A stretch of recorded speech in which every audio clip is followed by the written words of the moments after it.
adorarei.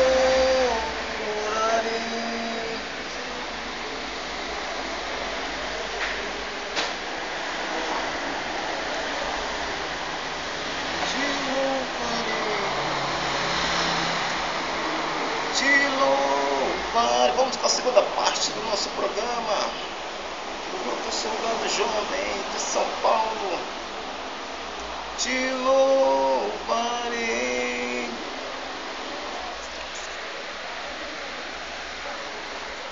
Te louvarei.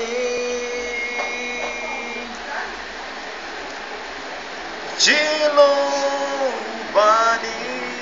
Não importam as circunstâncias.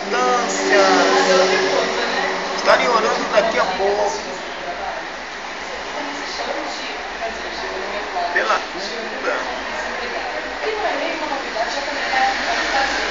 Nosso soro branco para curar você dessa enfermidade. A oração curar você dessa enfermidade.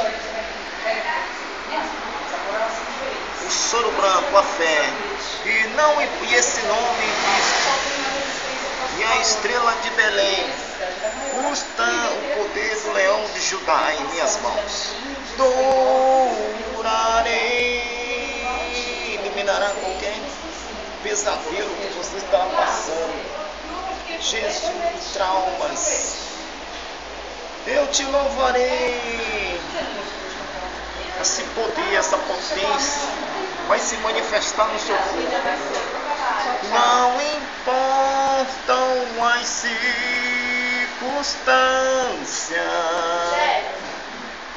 O seu corpo humano será reativado nessa terça-feira. Você que está desconectado da vida. Jesus, te louvarei. Rogério. Tá bom? De novo, hein?